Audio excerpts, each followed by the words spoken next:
this has been happening. I'll like get into a meeting for work, and they'll be like, "I can't really hear you," and so I have to figure out what setting he like stepped on.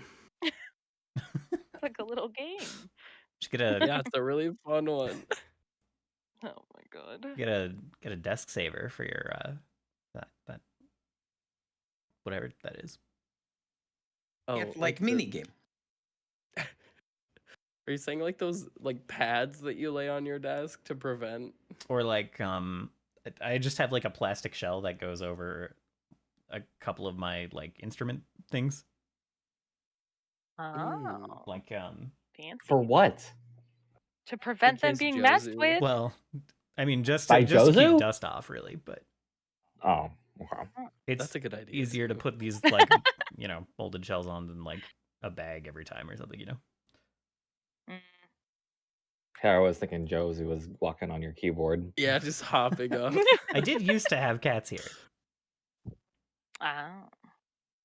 Oh yeah, that's right. Yeah. Lynn just moved out. Not just. It was like 2 years ago now, but you know what I mean. So recent. Just now, 2 years ago. I mean, Lynn simply moved out is kind of the the sentence I was going for. Simply moved out or complicatedly moved out? No, I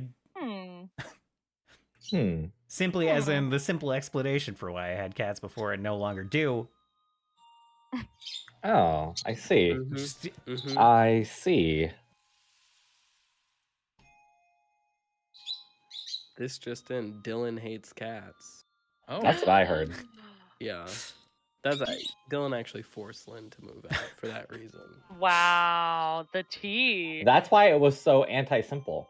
It was so anti-simple because my party loves to pick at my words.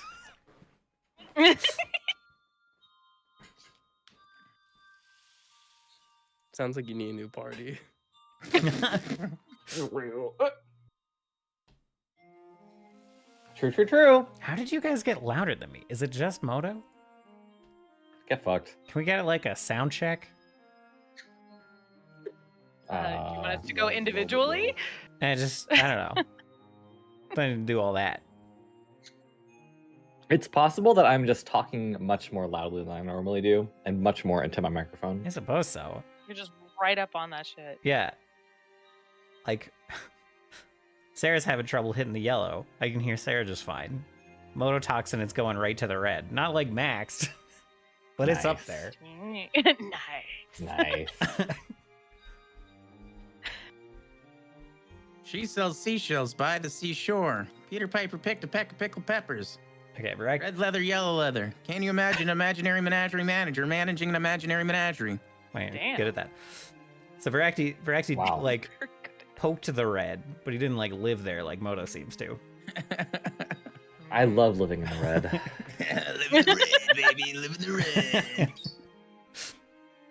Yeah, it does sound like Moto is the closest to his mic out of all of Let's us. turn Moto down to 90. That'll probably do it. Oh, wow. Don't you turn got it down to calmed 90. down. In the past, I always had to have Sarah at like 200. Oh no. Oh, I still do actually, yeah. Oh no.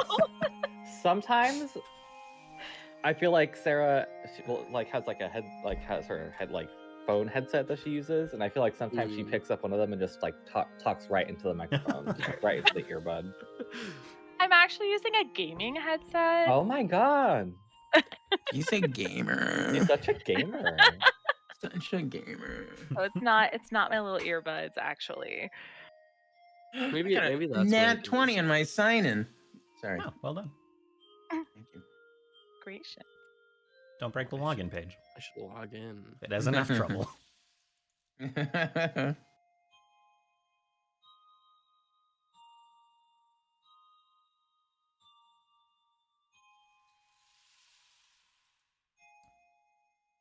Can I just say the frosting on my bunk cake was like, Too minty? no, the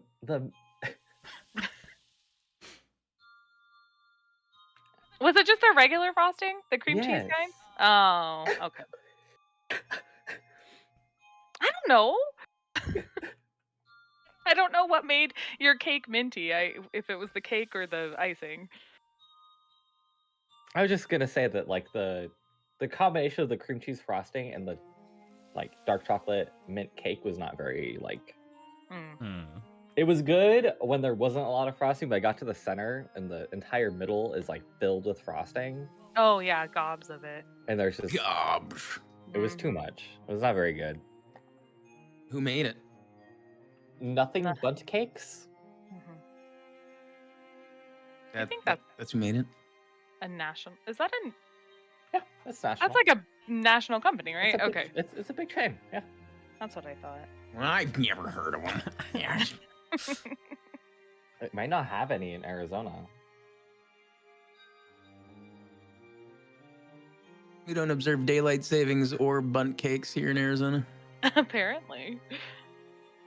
Oh, never mind. They have one in Gilbert, Oh, Queen Creek, that's too far. Levine Village. It's also too far. Gilbert's barely Arizona as it is. All those other places. Phoenix, Okay, fine. Tempe, Glendale. I mean, Tempe. I don't fucking know Tempe. I don't fucking know. I don't live there. Is it Tempe? Yeah, Tempe. Why? I don't care. It's cuter that way. It's not cuter. It looks bad. You look bad. It looks bad. It sounds cuter. Okay, well they have one in Tempe. They have another in Phoenix. They have two in Phoenix. They have one in Scottsdale, one in Goodyear. I know how to say that. There you go. One in Surprise, one in Tucson, and another in Tucson. Nobody goes to Tucson. Tucson is where people go to destroy their dreams and forget about them and leave them forever. I feel like isn't that what Arizona's all about? Wow. No, just Tucson. Oh, okay. Specifically Tucson. Specifically. Or if you're old and looking to die, you go to Sun City. Mhm. Fair. Wow, we're learning so much. Mm-hmm. There is actually one city in Arizona I really like. And it's the place with the train museum in the mountains. Yeah. Flagstaff? Yeah. I love Flagstaff. I've been to Arizona once as a kid. And that's it. That's my experience. Thank you for your input. I've only been Yes, to I've their only been there airport. once. I remember the cactus being big. I mean, they might be normal size, but as a little kid, they were big.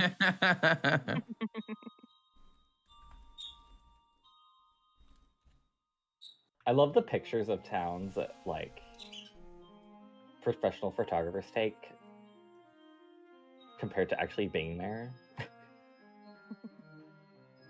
Flagstaff is just very brown. I thought And, all of Arizona was brown. Oh, I meant like the Listen. buildings. I meant like the buildings are very Oh, brown. okay. Flagstaff is like in the mountains. Like Flagstaff is like surrounded by a bunch of mountains. Oh. They have a national forest, several national forests in Arizona. Yeah. Oh, okay. So not as brown as my brain was thinking. No, Got this it. is like a picture of downtown Flagstaff. Still like 80% brown by satellite imagery. I suppose, I guess.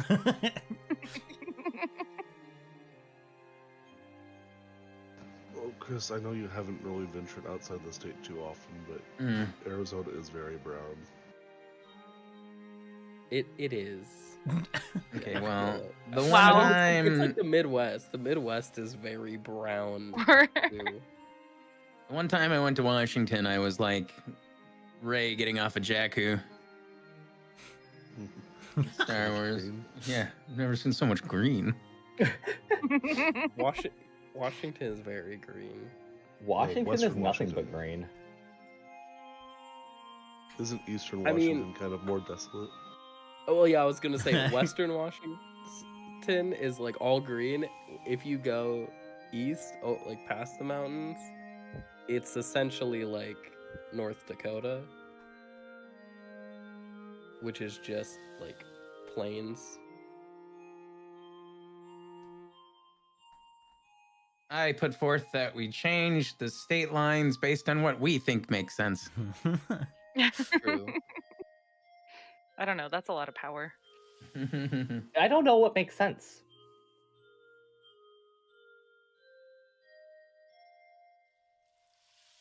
Like, does that mean we just like are cutting half of Washington and Oregon and then giving it to Nevada? Yeah, why not? Who's gonna stop us? And then we're like cutting up Who's gonna 2/3 of, stop us? and then we're cutting up like 1/3 of Idaho to give to Nevada as well. Nevada's getting everything. Well, that's what I'm What saying. if we And make then a like new where state? does Idaho where does Nevada start being Utah? Mm. Yeah. Or I are mean, we like Idaho would taking just all the be- salt flats in Nevada and As- giving those to Utah? As long as Utah still has that big north-south highway, I think they have their identity. Well, Las Vegas, Nevada Yeah, has I it don't too, think though. they have- Nevada also has like the 2 interstates. Yeah.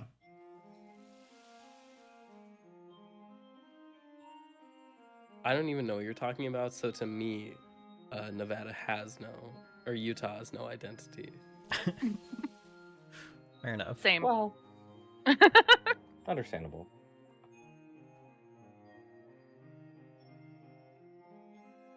Well, it sounds like you really have a plan for redrawing those state lines, so I'll I'll give up my portion of the power and you can have it. I had Respect. I mean, well, wait, hold on. Did I show you the map I made, Sarah? Oh god, this is where your Oh, intimate knowledge came from. I was gonna suggest that we just turn this stream into Moto redesigning the United States. Well, so like I But made it sounds like it's already a done. map. I made a map for Oh my god, look, he did it. Oh my god. Twin Cities Alliance.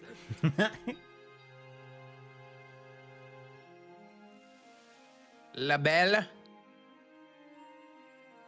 I made a map because I was like, I need a map for something, and then I was like, oh, I'll just The What? Great. Draconic Dork thought it was wise to use yeah. Just- Well, 800 there's points no, on it's Hydrate. not a bunch anymore. This is in the future. Oh, It's in the future. for It's the just not the hydrate. Great Lake. I didn't. They I all forget. blended together. I thought I turned all those off. Erosion is a bitch. Erosion. Thank you. Not the Erosion is a redemptions, bitch. the Erosion text to is a bitch. speeches. Who invited her? That's a great question. I feel like she just shows up wherever time is, but I don't know. You know? And Appreciate her you, buddies, Draconic. wind and water. And really water. fuck shit up with her. Yeah. That's the chaos polycule right there. Right there.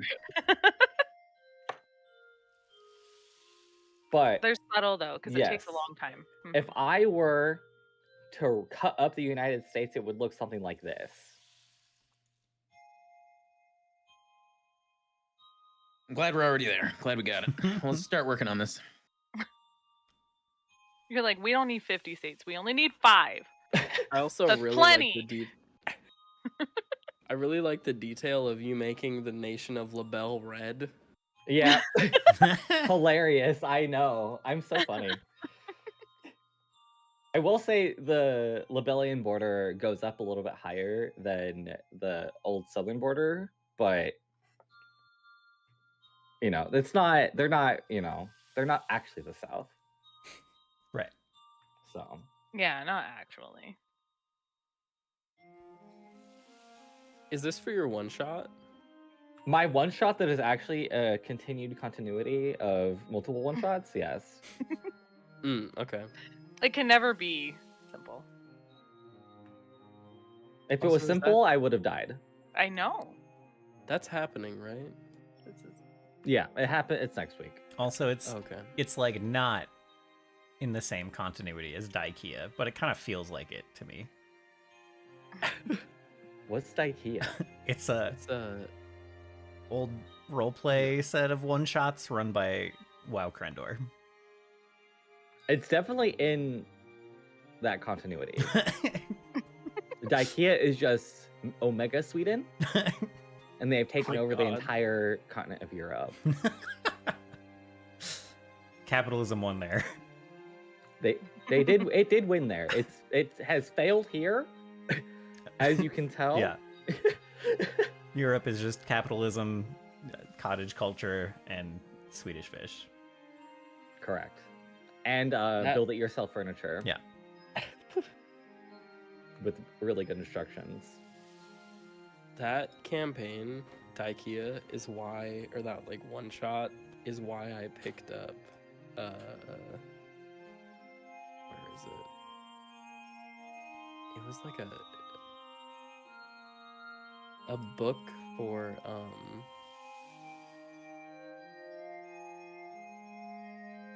like modification. Oh, the Metamorphica. Oh, it exceeds the file size. It's just a book of essentially like tables that players roll against to like modify their Right, bodies yeah, with yeah. weird. Yeah. Yeah. I didn't mean to cut you off. No one else has heard what it is. No, it's it's. I was gonna try and send it, but it's too big. I It's guess. ginormous, apparently. It's how many pages? 270. Wow. Wow. Ow. It's ridiculous. Yeah. And that's 200 pages of handwritten shit. This is pre Chat GPT. Yeah. So you know it's good question mark? I mean that's what Krendor used for all of the like weird Yeah. things that happen in it. I want to use it for that tech noir thing. That'd be fun. All right. I don't usually usher things along, but we dilly-dallied a long time last time, so So you're ushering. I am a little bit. Yeah, but it's been like 2 weeks, you know? It has. It has It's been. been 2 We to 3 deserved weeks the 20 every time. We deserve the 22 minutes of dilly dally. All right, continue. I'm surprised that Moto. No, is we're done now. defending the dilly dallying. We're done now. Okay, that's what I thought. I'm only defending it because it's making Varys frustrated.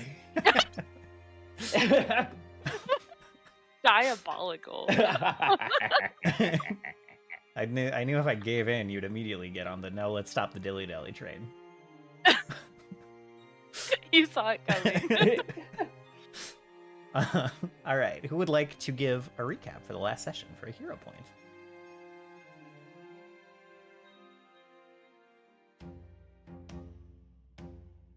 And who did last time? Because you should probably keep your hero point. Yeah, it was me. Yeah, go ahead and keep yours. Hey, you can go again, get a third one. I claim immunity. I revoke your immunity using my immunity. Mine is more recent, therefore more valid. Okay, well that's fine. I guess I'll do it. I don't really have anything written down because I like stopped playing an hour earlier before everyone else. But we like argued over keeping the Bahir alive.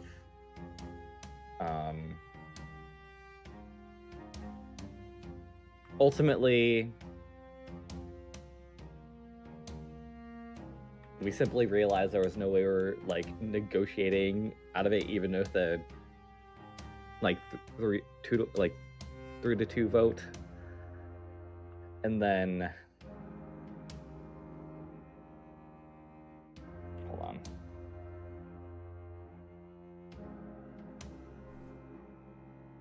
Which I think is fair. Because it is technically, it is Turris's house and Turris's rambunctious guest.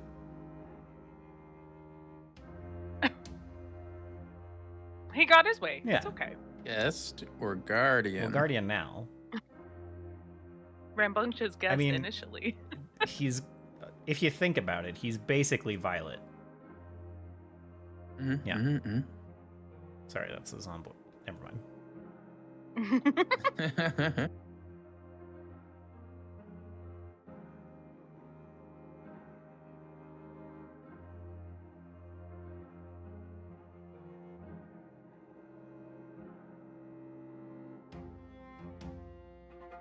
That was insane. My family called me and they were like, "What are you doing?"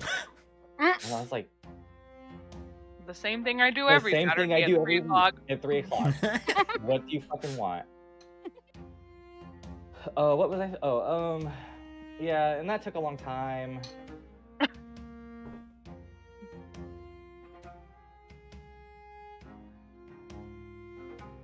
I want to say that was like almost an hour worth of talking. I think so. It's like 40 minutes. And then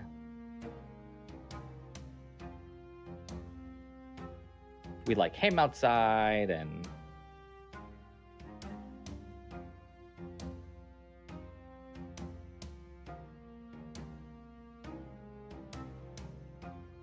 His name's Lyric, by the way. True.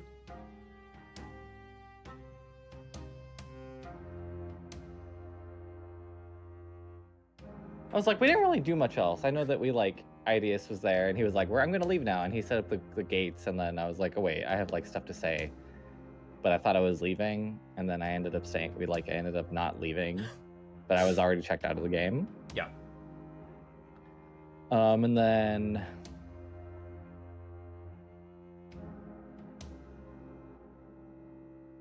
oh yeah, I opened the thing and there was the vials in there, which were cool. They like let you get out of Fey deals.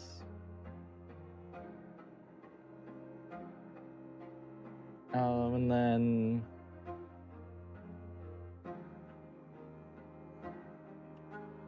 Turris was talking to Vicitia, and then she was like being kind of evasive about stuff.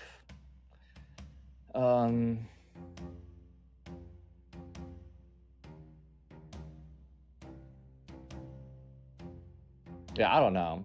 My main thing is I mostly remember that Ideus was like, we're like, hey, they're attacking the churches, and I was like, interesting. I don't know what that means. Pretty much.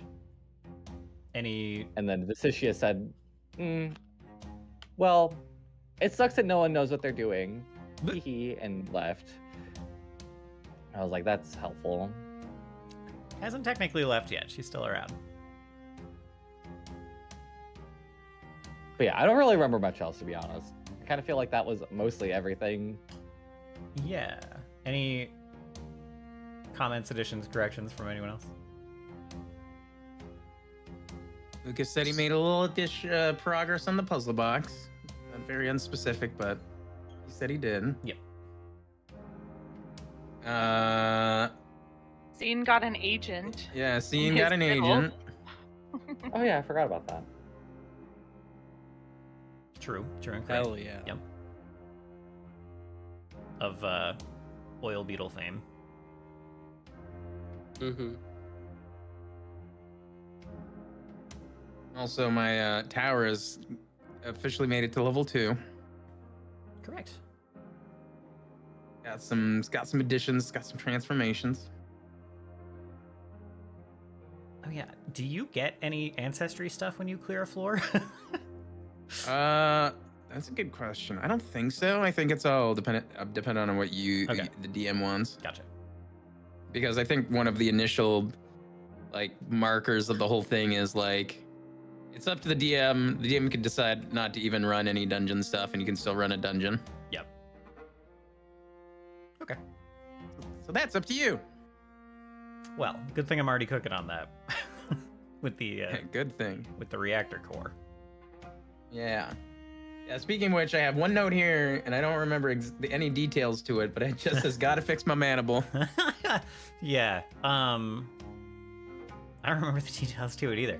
I was just saying, I don't know, we were talking about it. We were talking about how... Oh, I think you wrote that note down, because I remember you saying that out loud. I think you wrote that down when I was like, the relics might react to the extra power kind of pumping into the tower, you know? Wait, which relic was that? Or like your ring and the fiddle. Your ring. Oh, yeah. And then we got, and I also got a ring that is not an agent. No. It's more an heirloom from my other mom. Yes. Your other mom. Yeah.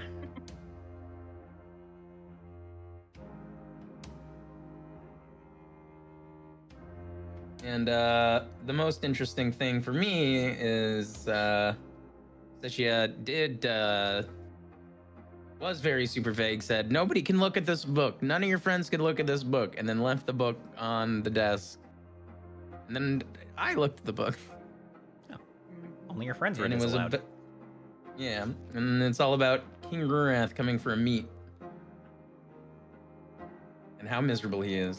And she wondered how much more angry he would be if he knew something related to her not helping him. Aside from that, I think that's all I got. All right.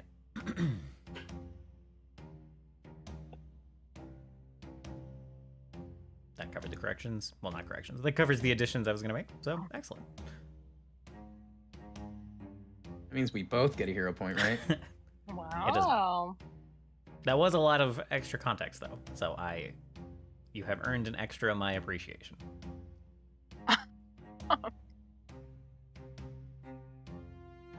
Okay. So,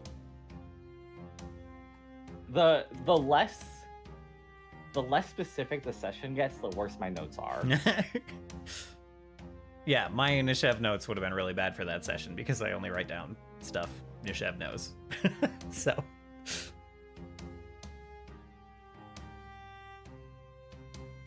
So, yeah. Turris has, you guys were, it's still the morning, I think. You guys are preparing for this little expedition into the cave that the trolls told you about to see this strange grove that has grown in what used to be their underground garden, growing around this staff. I don't know how much of that only Isha knows. I have forgotten. But that's in theory what you guys are doing. Visitia, Are you saying that the garden has a staph infection? kinda. Yep, we gotta go clear it out.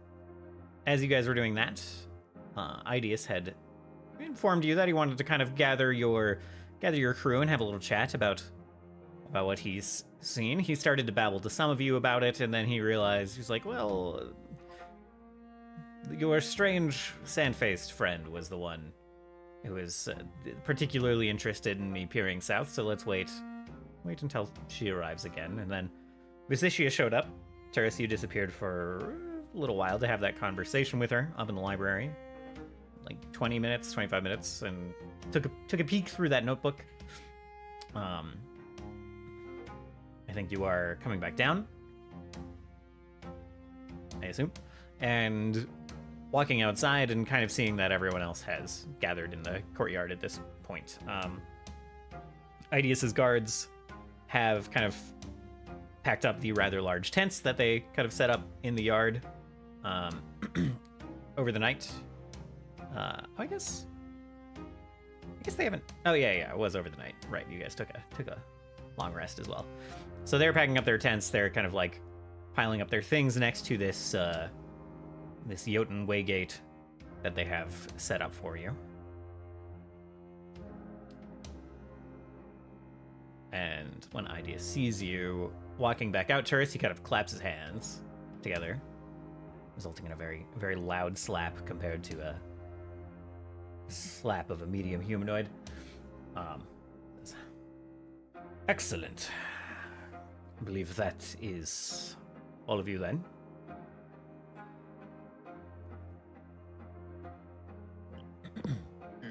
Yes, hello. Yes, as I started to mention earlier,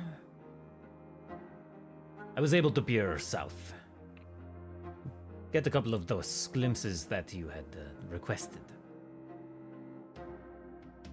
What I saw was rather strange, in my opinion, not your typical invasion plans or battle plans. They had strategic locations like forts and the like marked, but almost a greater emphasis was placed on religious sites and churches, and singling those out, isolating them. Routes to storm and secure those over the capital or the forts themselves.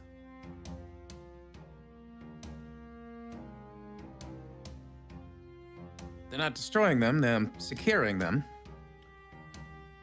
That seems to be the case. There were drawings, markings for defensive lines around some of them. Kind of shrugs and he's like, could be that they are just setting up for long demolitions, but that is not the impression I get.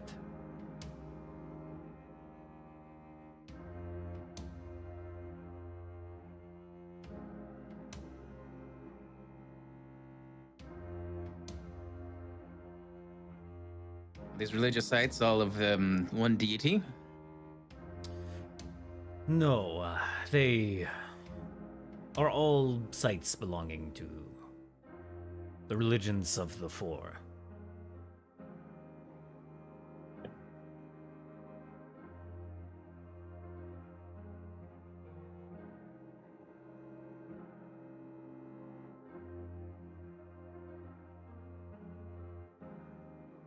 How curious.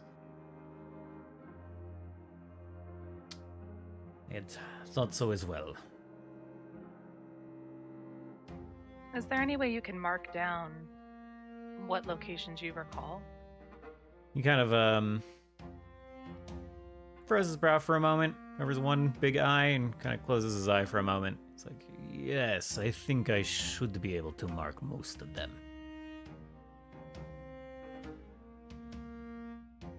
Do you have a map of Lanova? She'll kind of turn to Turris and ask if he has one somewhere in his tower. Almost surely. Yeah, I figured he could do the thing. Would it be fair if I send it a map rather than a book? Yeah. Yeah, I think that's fine. So yeah, you kind of summon forth kind of the archives of the newly recovered library. Kind of picture like the bookshelves in the library and one entire bookshelf that you guys saw, like maybe the one on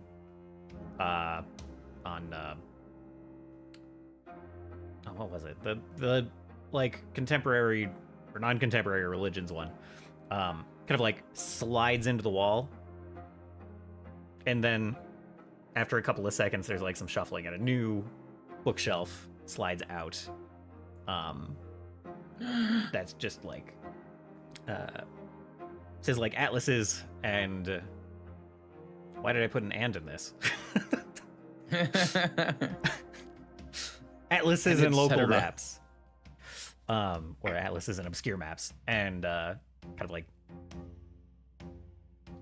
a breeze kind of shifts down the line, and then like one rolled up map kind of slides out of the stack, and then it appears in your hand outside.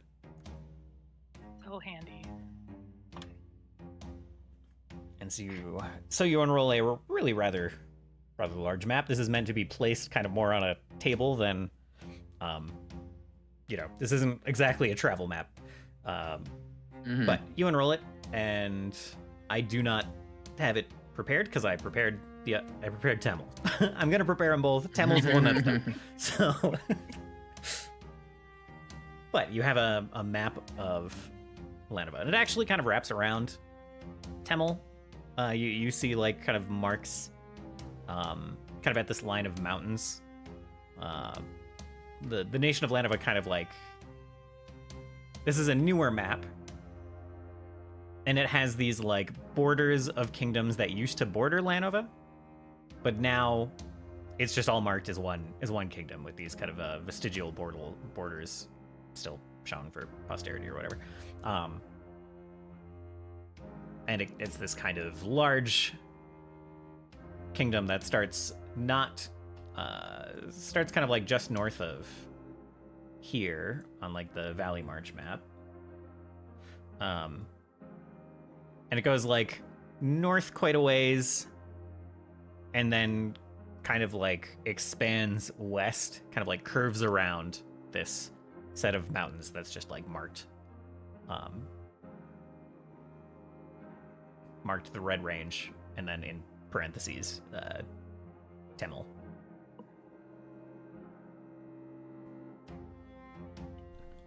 And you guys will eventually be able to see what that actually looks like. Oh, sweet. So you unroll that, and he kind of produces like a just a stick of charcoal and starts like kind of marking locations, closing his eyes every once in a while. The whole process is going to take probably 10 minutes for him to kind of remember all that he saw and mark them down.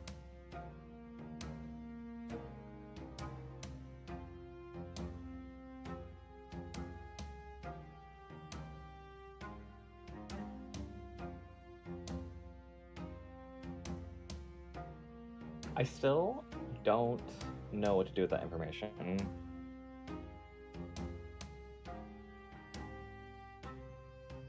I think that's fair.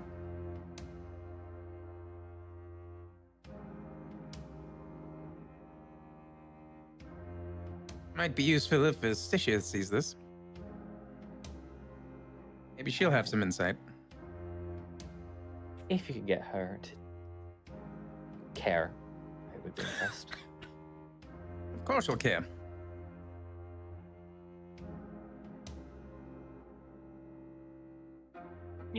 You think she'll care because you care? Well, no, yes, no. Never mind that the four enslaved her and her brothers and sisters. It's all so much bigger than that. She will care. I guess we'll see.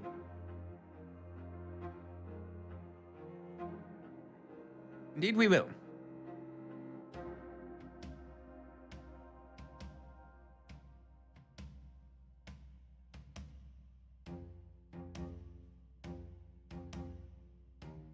In either case, I can meditate on it more and let you know what I find, but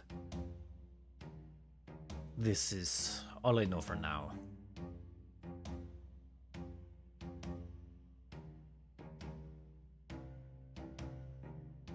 It's better than that we know some things rather than no things. Very true. Now, if there is nothing else, we will return to our keep.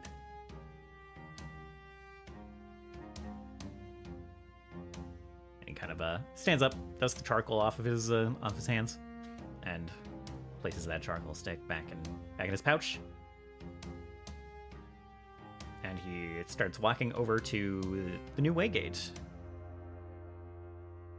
If there are no further questions for him, he will kind of have his men kind of arrange in like a semicircle around this gate, pretty close, and then kind of starts really. It's not a long chant. He says a couple of kind of command words that he has told to you. And the runes on it all light up on these like large kind of obelisk like stones. And then in like the grass around it, first you see kind of this sparking between the stones, and then this kind of blue cloud kind of like sparks into existence from those little bolts of lightning, and then kind of spreads to fill the gate, fill the space between the stones. And then in the cloud, you see kind of the inside of a room kind of resolve on the other side, like through the cloud. And you see kind of like a Stonehenge arrangement of very similar kind of obelisks through the other side of this gate. And then he turns back to all of you as his men start to walk through and kind of bows his head. Says, "It was a pleasure.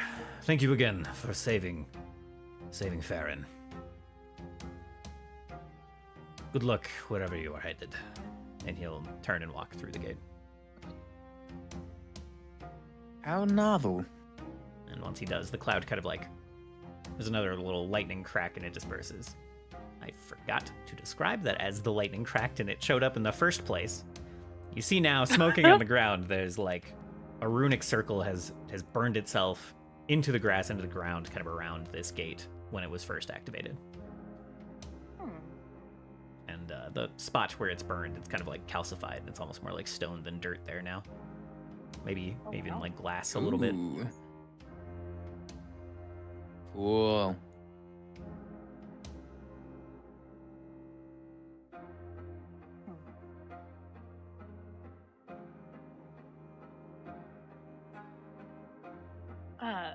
Steris will turn towards Turkon and ask him if he remembers what Vesgal had told us about there being pieces of power and magic underneath some of the sanctuaries she had talked about.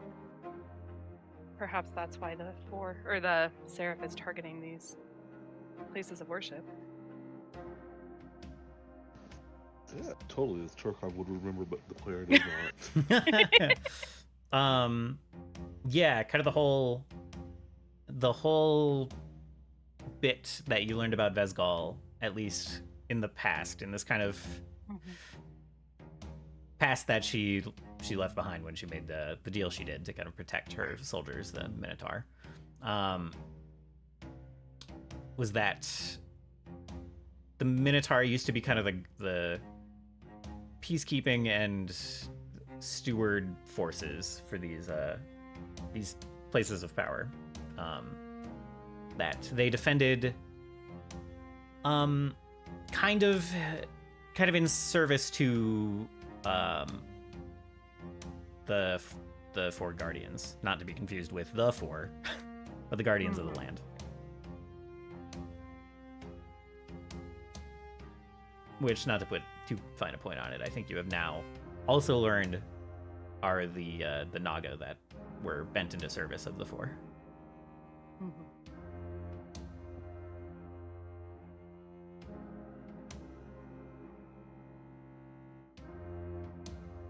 Yeah.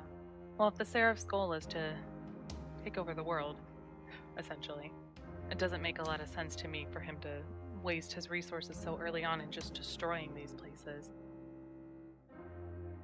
I'd argue that there's something more that he's seeking. If his goal is to isolate them, it's possible that he intends to trap the people within. Turn them to his side, perhaps? Perhaps.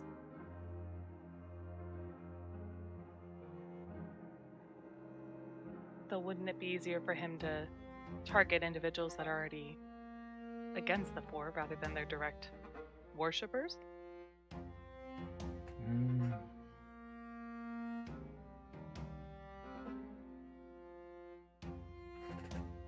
I don't think it is so simple as that. If he takes away the worshippers of the Four, he weakens the Four.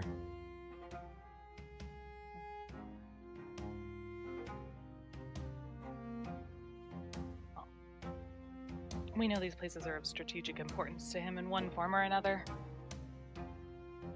Perhaps we should move to investigate one of the closer locations after we retrieve the staff? Arm? The arm?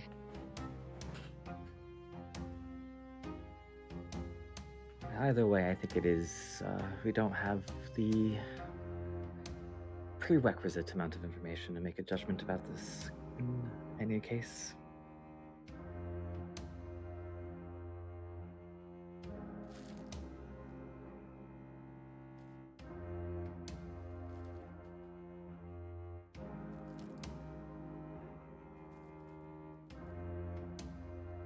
Well then, we'll table it for later.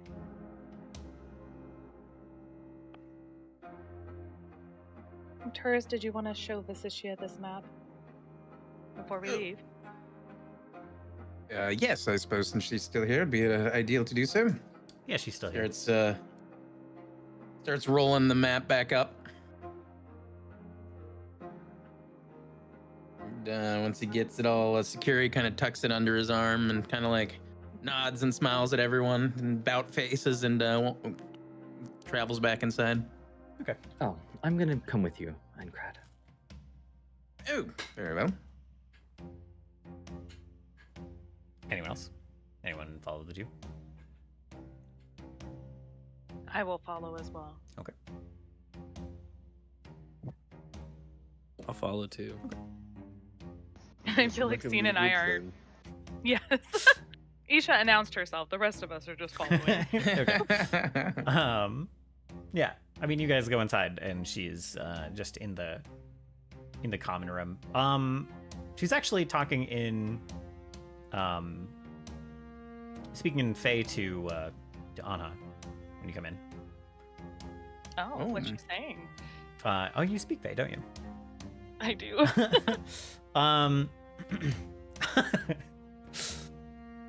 How's the weather? She's as you're coming in, she's saying, "Oh,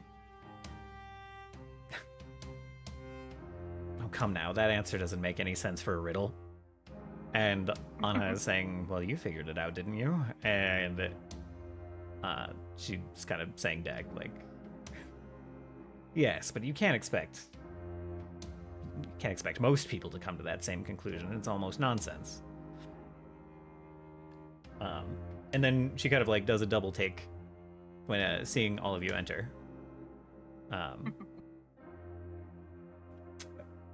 With Turris assumedly kind of like looking pointedly at her.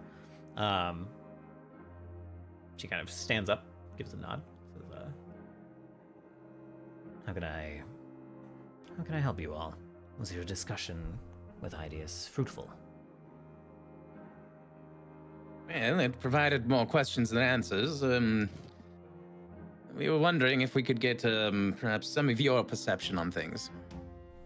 Yes, usually only the seers really know what they're talking about. Happy to help if I can. I believe you'll be of much help. Hopefully.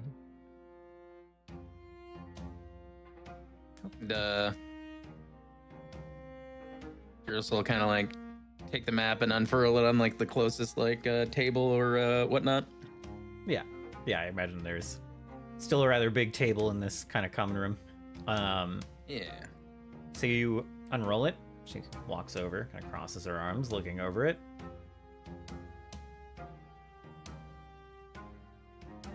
Idias said that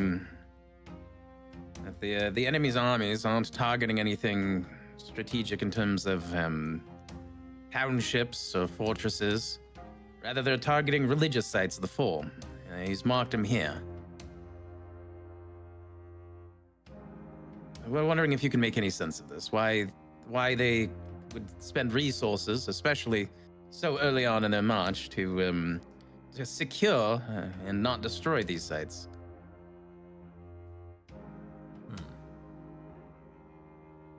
Yeah, she looks over the map for a moment, and then she starts to say, while these sites may not be tactical, they're almost certainly strategic. I believe they are looking for something.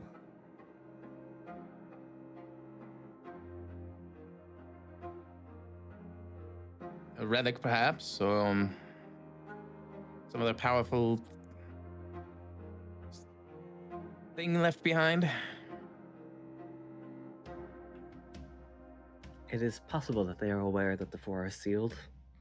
Almost certainly. But none of Maybe these they are- sites would hold the key to unlocking them. Or where they are located, even.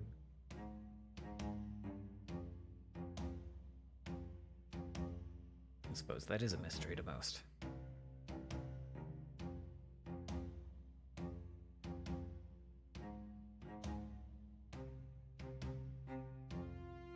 Well,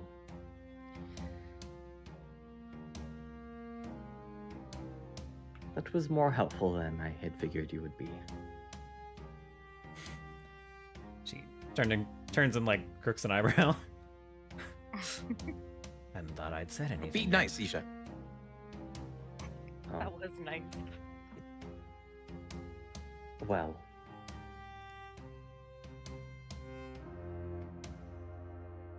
My intention wasn't to be mean, of course. I just some of us are more alike in most ways than others. Unfortunately true.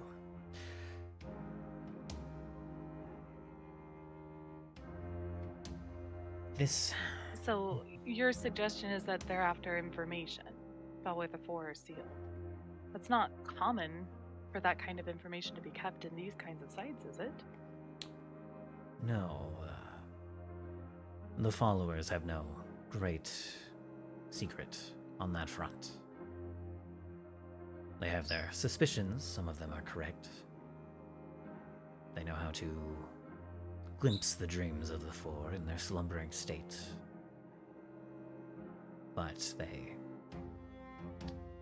they know no more secrets than the rest.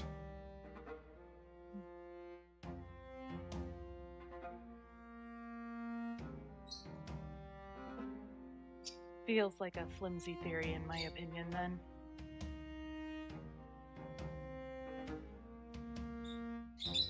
No, we don't know what might have been buried underneath any of these sites that no one's had access to in quite some time. I wouldn't say no one has had access to. They are Many still individuals tend to these temples, precisely. myself being one of them quite recently. And she looks, like, in turn at like all three of you and considers for like just like a beat and a half too long, and then says like just in response to all of those comments, just indeed.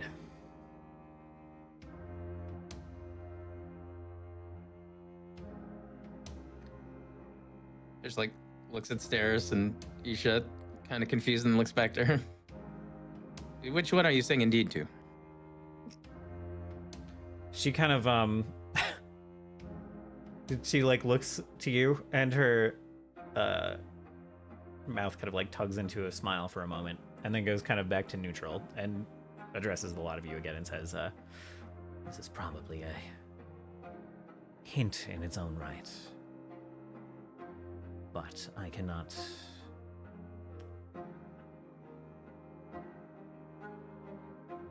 offer my specific musings on this topic. Like a number of other things recently, I am forbidden to speak of it.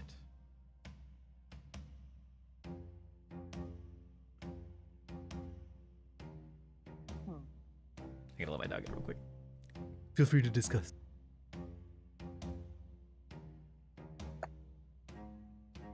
No wonder all she could give us was a flimsy theory. The binding is strong. It is unlikely to break. I can't blame her for that, obviously. Correct? But perhaps we can do something. To what?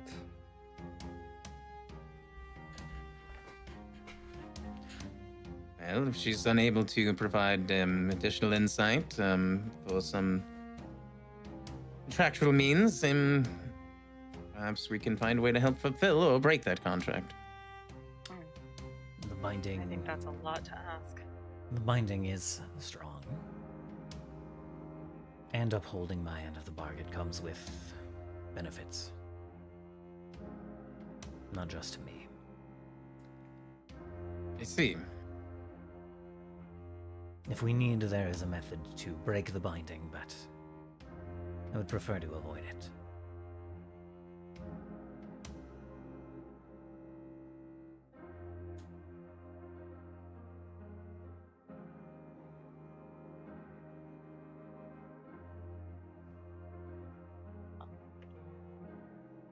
I'm starting to wish I'd very much like to have a word with this Arcanus. You can try. I'd rather a world ruin to make everyone forget about him instead. Doesn't sound unappealing.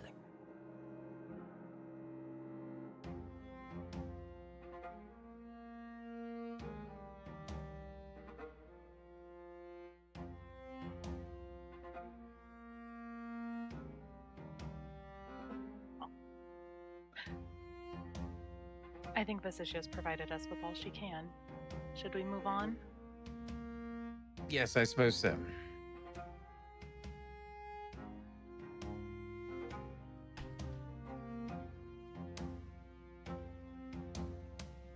Sarah's will roll up the map and hand it to Turris.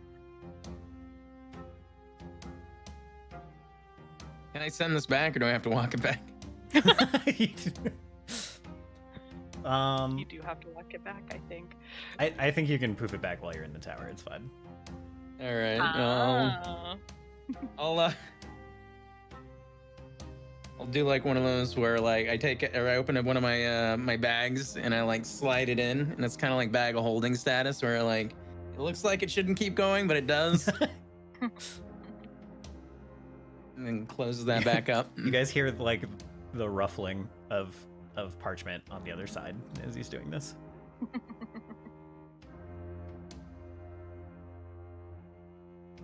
Right.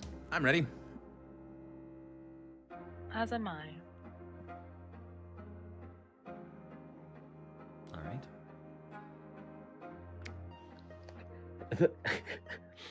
I am also ready. I do just have one thing to say to Vesiciia. She has to have the last word. Your boundary weaving is blocky. She narrows her eyes and crosses her arms.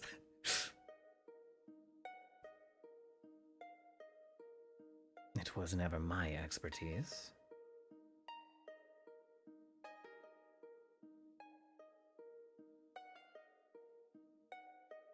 Understandable.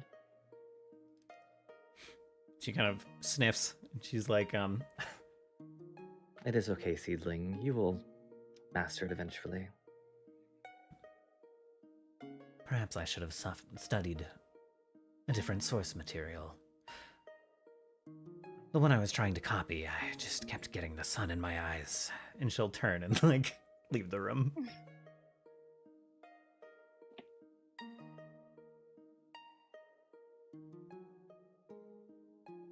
Okay, I have a hand to get now. I thought it was an arm. It can be both.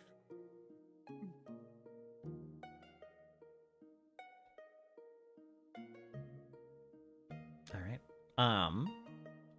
That is conveniently just on the other side of the guardhouse. Guardhouse door. You understand. We understand. We know how Turris' doors work by now. Yes. Hopefully.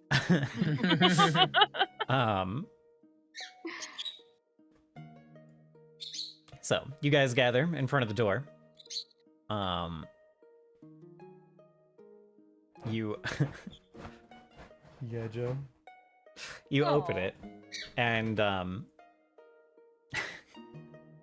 the other side you just hear the river, see the forest that you left behind a couple of days ago, where you were led to by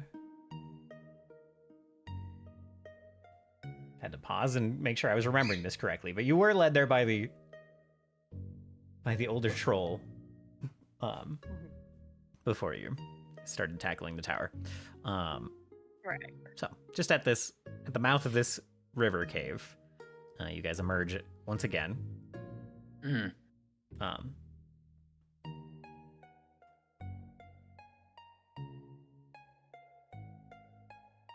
And you hear just some babbling nearby, not of the water, but of this kind of gravelly voice saying like, no, I think I heard something. I think I heard it open. And another voice saying like, no, they're long gone. They have forsaken our cry for help.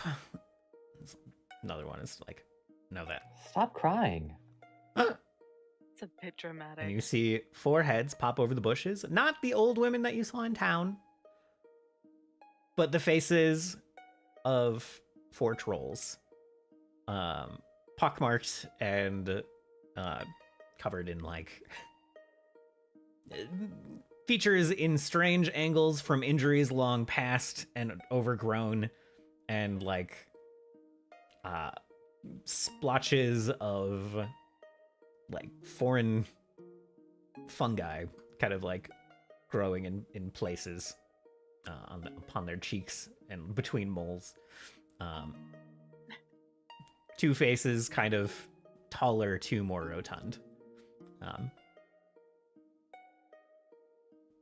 One of the couple of them with like kind of rather shiny eyes out in the sun. Almost looks more crystalline than eye-like for a couple of them.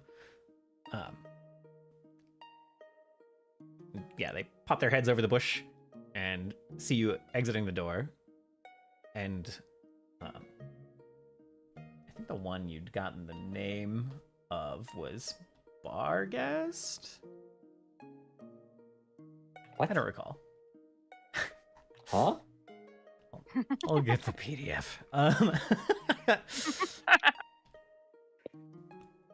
Whatever. Chester, older Chester, who Isha may have gotten the name of, is like, there they are, see?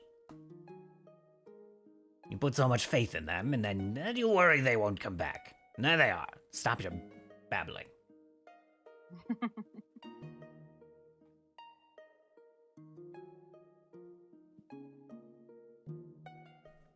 And the other one is just like, oh, thank heavens you have returned. Has the situation worsened? Oh, we haven't gotten inside. Oh, of course, I understand. No, we've been camping out here. In the sun and fresh air. Oh, it's not so bad, surely. And the one who you know to be the quietest and grumpiest is like, oh, it's bad. I guess we all have our likes and dislikes.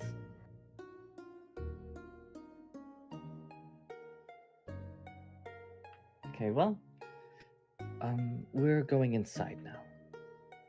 I guess we come out and you'll know it's safe. Good luck.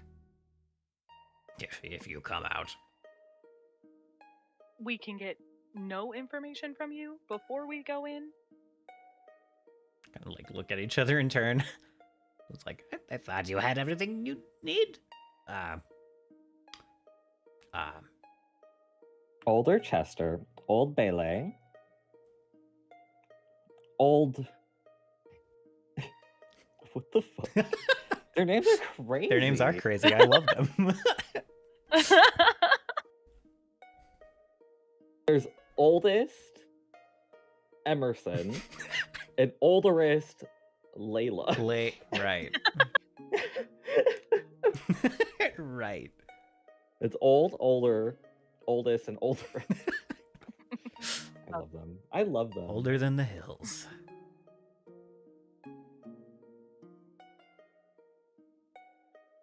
I didn't think I was going to see them again, so I didn't go into my NPC like codex that I have. Not the codex. You gotta have a codex. Mm-hmm, mm-hmm.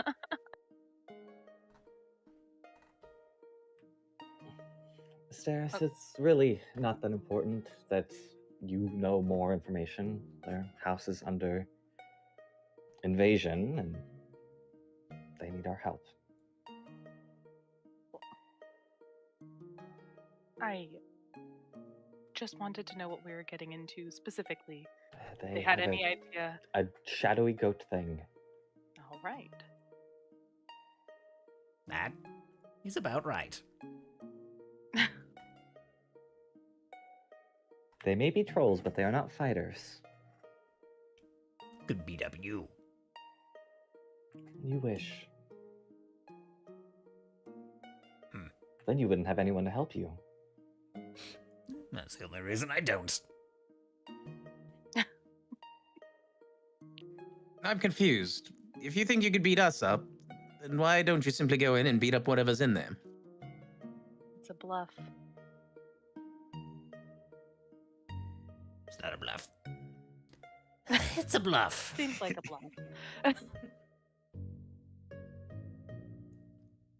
can curse it so it never stops crying, so it never feels warm emotions again. But we don't think it cares, frankly. Doesn't seem like it feels a lot of warm emotions. Wonderful.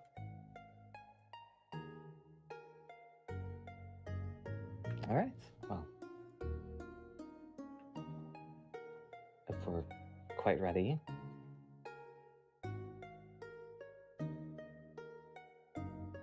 Stairs will kind of motion for you to lead the way. Yeah, Isha just like turns around and is heading towards the door. Okay. Notably, there's not much of a walkway once you get into this cave a little bit. It's really mostly just water and river.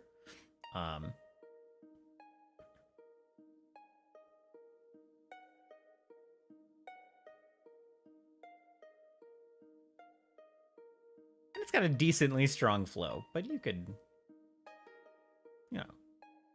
probably get through it. Probably with the right rolls. Yeah.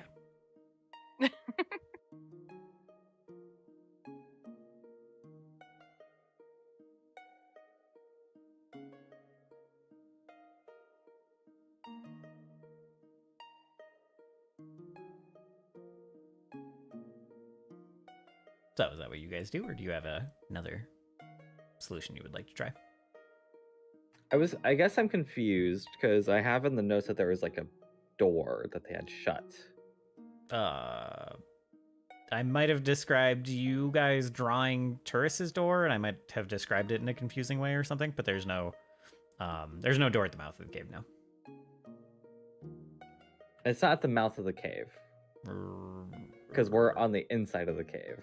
I don't think you guys ever went up. Did you go upriver? Did I have you guys like all the way in the cave? Yeah. Oh, okay. That's fine.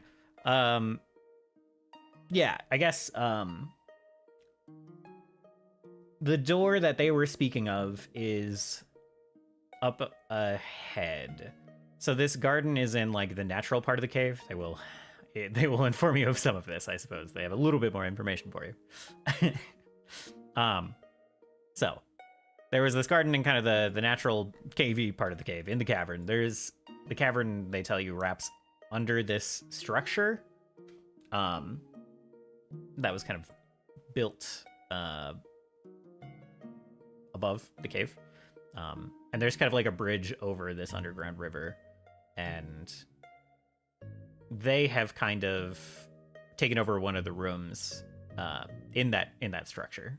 They say it's some church or something, but people don't come down to the bottom. / can't come down to the bottom. They sealed it off. So that's the door they closed. They closed the door to this side room in the abandoned church. And you can kind of see up ahead as you are walking down the path.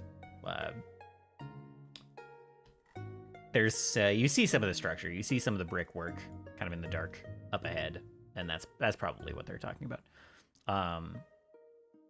It is quite dark in here, of course. Who lights something up? I know some of you have dark vision. Low light vision doesn't help you at all here because there is no light at all. I would have a torch. Okay. I'll go ahead. There you go.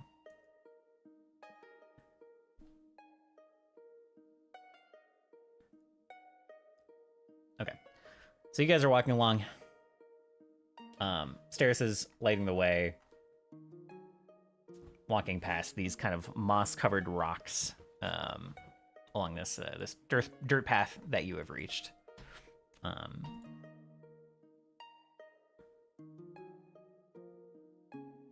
And then you start to notice that some of this moss along these rocks has a bit of kind of like an oily sheen to it. Some of it is looking a bit less like soft moss.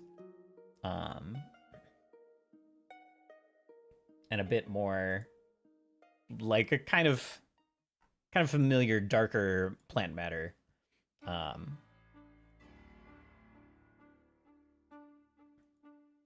I will move you guys over.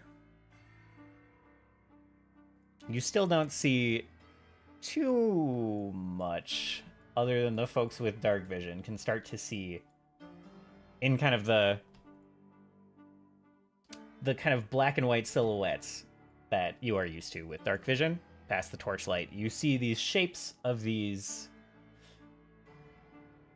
kind of large plants with like kind of tall, wide tops, kind of stretching over this this kind of grass-covered alcove up ahead.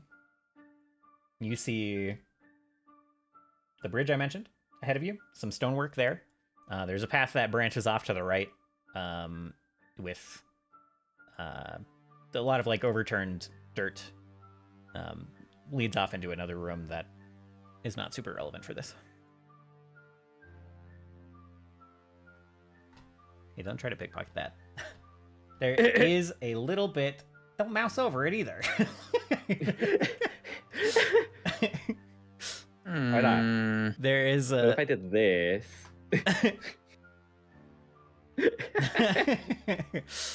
You do see kind of glowing in the distance something kind of like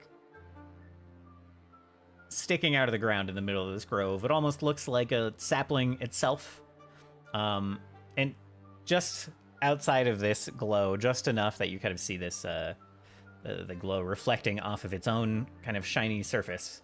You see the folks with dark vision see a humanoid figure holding this kind of sapling-shaped protrusion, this long, thin stick with a scraggly end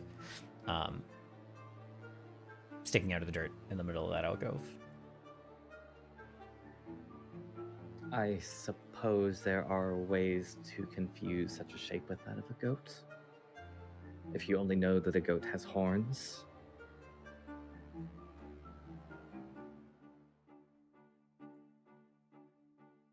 How utterly bizarre.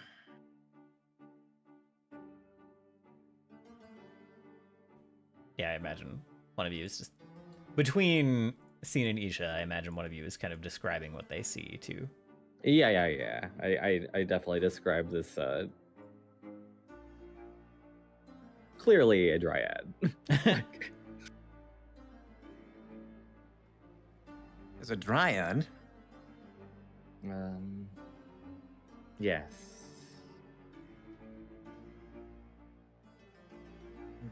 Well, can it be reasoned with? I doubt it. Does not look. I don't know. Do you want to go talk to it, maybe? I try. Is it simply going to cast a spell and try to kill me? Probably. That's likely. But how novel.